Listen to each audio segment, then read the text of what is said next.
You know, people are disgusted with the way that money has corrupted our political process, intimidating incumbents and empowering Wall Street every day with the turnstile government that we see, and also the power of the financial sector in both parties. They're looking for a leader who understands how the system works, who has not been co-opted by it, and also who has a proven record of accomplishing different things. I have a record of working across the political aisle. I've also spent more than half of my professional life away from politics in the independent world of being an author, a journalist, and a sole proprietor. In government service, I fought and bled for our country in Vietnam as a Marine.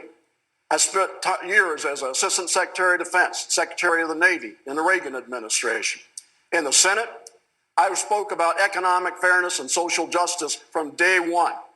I also wrote and passed the best piece of veterans education legislation in history, the post-9/11 GI Bill. I brought criminal justice reform out of the political shadows and into the national discussion. I led what later became called the strategic pivot to Asia 2 years before President Obama was elected. I know where my loyalties are. My mother grew up in the poverty of East Arkansas, chopping cotton, picking strawberries. 3 of her 7 siblings died in childhood.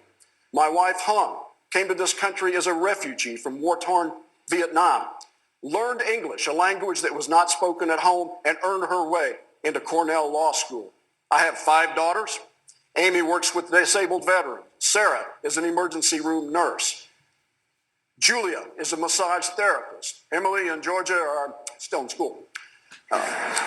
My son Jim fought as an infantry Marine on the bloody streets of Ramadi. You may be sure that in a Webb administration, the highest priority will be the working people who every day go out and make this country stronger at home and who give us the right reputation and security overseas under a common sense foreign policy. Thank you. 2010, you wrote an op-ed saying it discriminates against whites. Given that nearly half the Democratic Party is non-white, aren't you out of step with where the Democratic Party is now? No, actually, I believe that I am where the Democratic Party traditionally has been. The Democratic Party, and the reason I decided to run as a Democrat, has been the party that gives people who otherwise have no voice in the corridors of power a voice. And that is not determined by race. And as a clarification, I have always supported affirmative action for African Americans. That's the way the program was originally designed because of their unique history in this country with slavery and the Jim Crow laws that followed.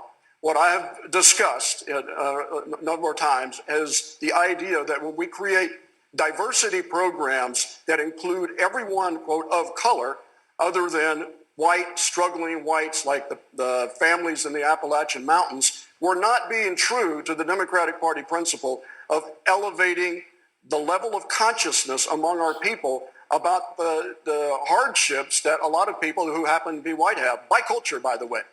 Senator Webb, thank you very much. Senator Webb, your rating from the NRA, you once had an A rating from the NRA. You said gun violence goes down when more people are allowed to carry guns. Would encouraging more people to be armed be part of your response to a mass shooting? Look, there are 2 fundamental issues that are involved in this discussion, and we need to pay respect to both of them.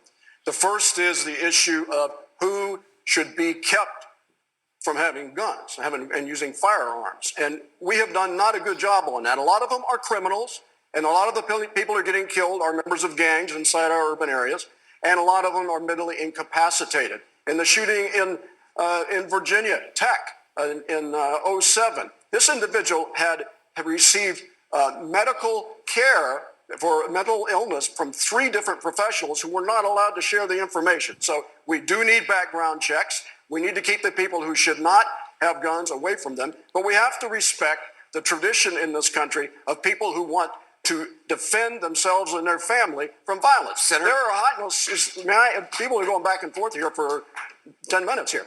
There are people at high levels in this government who have bodyguards 24 hours a day, 7 days a week. The average American does not have that and deserves the right to be able to protect their family. Governor Chafee, you have an F rating from the NRA. What do you think about what Senator Webb just said? Yes. You would never have used military force in Libya and that the attack on the U.S. consulate in Benghazi was, in your words, inevitable. Should Secretary Clinton have seen that attack coming? Look, let's start. I'm trying to get into this conversation in about 10 minutes. Let's start with why Russia is in Syria right now. There are three strategic failings that have allowed this to occur. The first was the invasion of Iraq, which destabilized ethnic elements in Iraq and empowered Iran. The second was the Arab Spring, which created huge vacuums in Libya and in Syria that allowed terrorist movements to move in there. And the third was the recent deal allowing Iran to move forward and eventually acquire a nuclear weapon, which sent bad signals, bad body language into the region about whether we are acquiescing in Iran becoming a stronger piece of the formula in that part of the world. Now, I say this as someone who's been 5 years in the Pentagon and who opposed the war in Iraq, whose son fought in Iraq, I fought in Vietnam. But if you want a place where we need to be in terms of our national strategy of focus, the greatest strategic threat that we have right now is resolving our relationship with China. And we need to do this because of their aggression in the region. We need to do it because of the way they treat their own people. And I would say this. I've been waiting for 10 minutes. I will say this. You're over your time, though. Well, you've let a lot of people go over their time. I would say this. You agreed to these debate rules. To the unelected, authoritarian government of China, you do not own the South China Sea. You do not have the right to conduct cyber warfare against tens of millions of American citizens. And in a Webb administration, we will do something about that. Senator Sanders, I want you to be able to Thank respond. You. Anderson, I'd Look, like this was not, this is not about Benghazi per se. For me, it is the inevitability of something like Benghazi occurring in the way that we intervened in Libya. We had no treaties at risk. We had no Americans at risk. There was no threat of attack or imminent attack. There is plenty of time for a president to come to the Congress and request authority to use military force in that situation. I called for it on the Senate floor again and again. I called for it in Senate hearings. It is not a wise thing to do, and if people think it was a wise thing to do, try to get to the Tripoli airport today. You can't do it. Secretary Webb, you were a Marine in Vietnam. You're a decorated war hero. You eventually became Secretary of the Navy. During the Vietnam War, the man standing next to you, Senator Sanders, applied for status as a conscientious objector. Given his history, can he serve as a credible commander-in-chief? You know, everybody makes their decisions, particularly when the time there is conscription.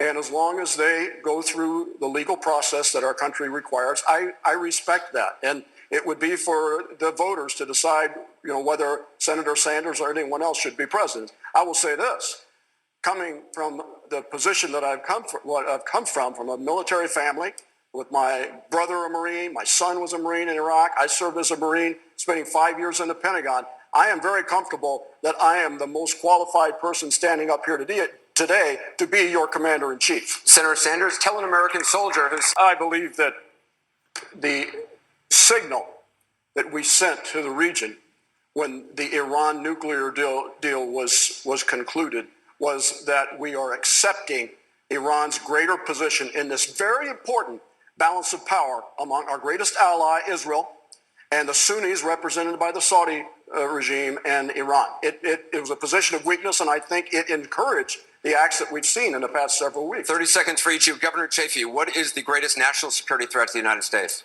It's Senator Webb. Our greatest long-term strategic challenge is our relations with China. Our greatest day-to-day threat is cyber warfare against this country. Our greatest military operational threat is resolving these situations in the Middle East. All right, we're going to take a short break. Do these candidates see eye to eye? I hope I can get that kind of time here. Look, as the President of the United States, every life in this country matters. At the same time, I believe I can say to you, I have had a long history of working with the situation of African Americans. We're talking about criminal justice reform. I risked my political life raising the issue of criminal justice reform. When I ran for the Senate in Virginia in 2006, I had Democratic Party political consultants telling me I was committing political suicide.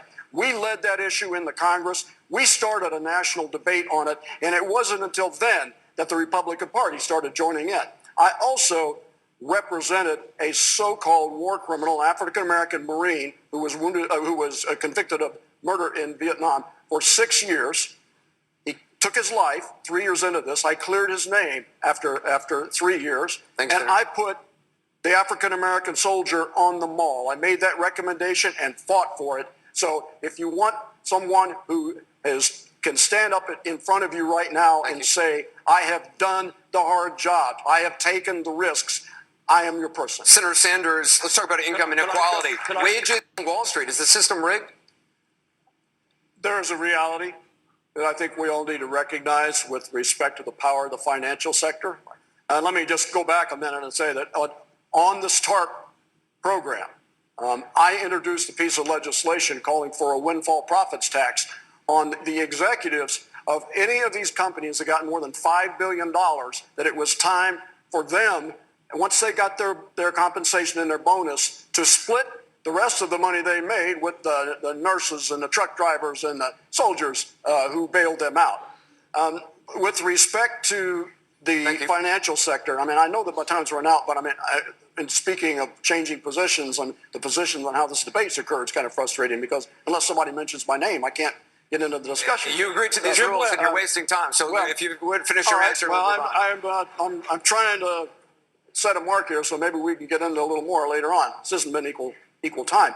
But if you want to look at what's happened, if we look at the facts in terms of how we're going to deal with this, since that crash, in the last 10 years, the amount of the world's capital economy that Wall Street manages has gone from 44% to 55%. That means the Wall Street money managers are not risking themselves as the same way the American people are when they're going to get their compensation. They're managing money from all over the world. Thank you. We have to take that into consideration when we're looking at ways to regulate it. Governor Chafin, $50 for every. Senator Webb, do you support the undocumented immigrants getting Obamacare? I wouldn't have a problem with that. Let me start by saying my wife is an immigrant. She was a refugee. Her family escaped from Vietnam on a boat, her entire extended family, after the communists took over, when hundreds of thousands of people were out there and thousands of them were dying. She went to 2 refugee camps. She never spoke English in her home, and she ended up, as I said, graduating from Cornell Law School. That's not only the American dream, that's the value that we have with a good immigration system in place. No country is a country without defining its borders. We need to resolve this issue. I actually introduced an amendment in the 2007 immigration bill giving a pathway to citizenship to those people who had come here and put down their roots and met a series of standards. We lost, but I introduced that in 2007. So we need a comprehensive reform, and we need to be able to define our borders. Secretary Clinton. I want to follow up because Senator Webb, Edward Snowden. I would leave his ultimate judgment to the legal system. Here's what I do believe. We have a serious problem in terms of the collection of personal information in this country. And one of the things that I did during the FISA bill in 2007, the Foreign Intelligence Surveillance Act, was introduced with Russ Feingold 2 amendments basically saying, we understand the realities of how you have to collect this broad information in the internet age, but after a certain period of time, you need to destroy the personal information that you have if people have not been if criminal justice proceedings have not been brought against them. We've got a vast data bank of information that is ripe for people with bad intentions to be able to use, and they need to be destroyed. Another question for each of you, starting for Obama. I got a great deal of admiration and affection for Senator Sanders, but Bernie, I don't think the revolution's going to come, and I don't think the Congress is going to pay for a lot of this stuff. And if there would be a major difference between my administration and the Obama administration, it would be in the use of executive authority. I came up as a committee counsel in the Congress, used to put dozens of bills through the House floor every year as a committee counsel in the Veterans Committee. I have a very strong feeling about how our federal system works and how we need to lead and energize the congressional process instead of allowing these divisions to continue to paralyze what we're doing. So I would lead working with both parties in the Congress and working through them in the traditional way that our Constitution Senator says. Sanders, he cited you. You don't hear a lot of pipeline. Or again, the question is, are you out of step with the Democratic Party? Well, the question really is, how are we going to solve energy problems here and in the global environment if you really want to address climate change. When I was in the Senate, I was an all of the above energy voter.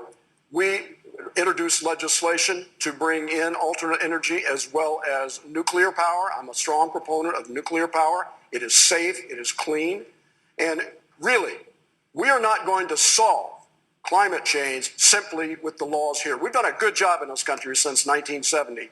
If you look at China and India, they're the greatest polluters in the world. 15 out of the 20 most polluted cities in the world are in one of those two countries.